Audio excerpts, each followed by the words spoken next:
ప్రజలు ప్రపంచ వ్యాప్తంగా తమ ప్రతిభను నిరూపించుకుంటున్నారని, ఇది తాను తీసుకొచ్చిన సంస్కరణలు ఫలితమేనని అన్నారు. మనమందరం కలిసికట్టుగా పనిచేస్తే ప్రపంచంలోనే నెంబర్ 1 స్థానాన్ని సాధించగలమని అన్నారు. సీఎం చంద్రబాబు తన ప్రసంగంలో మరో ఆసక్తికర విషయం వెల్లడించారు. ప్రపంచంలో అత్యధిక తలసరి ఆదాయం భారతీయులదే అయితే వారిలో 33% మంది తెలుగు వారినేనని తెలిపారు.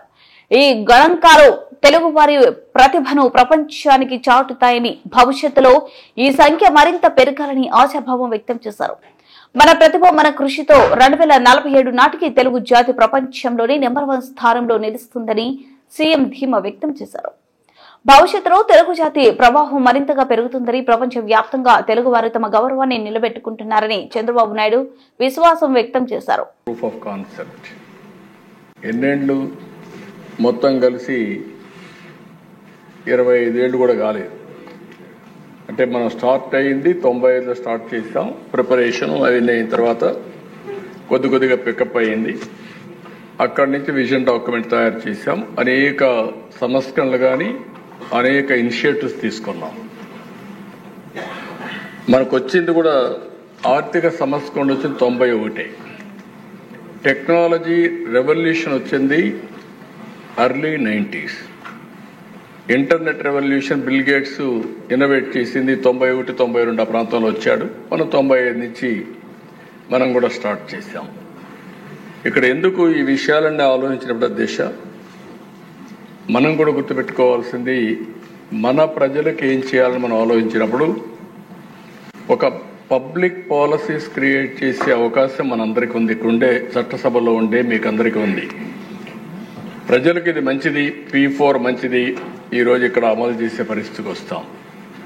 విజన్ డాక్యుమెంట్ తయారు చేస్తాం. ఇందులో కొన్ని పాలసీలు తీసుకురావాలంటే తీసుకొచ్చే పరిస్థితులు ఇక్కడ ఉంటాం.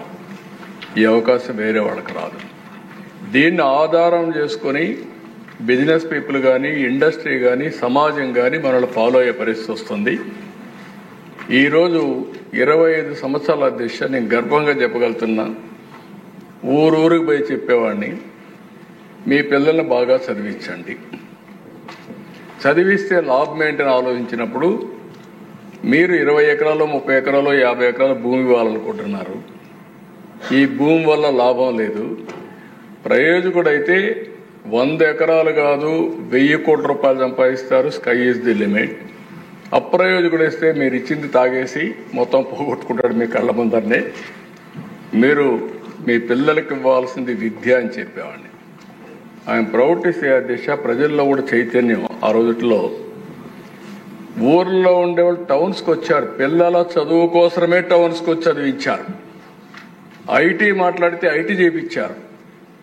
ఆ రోజు నేను చెప్పిన మాట నిన్న కూడా ఒక ఆయన అన్నాడు, మీరు చెప్పితే నేను విన్నాను, మీరు డబ్బులు కూడా ఇచ్చారు, పంపించాను.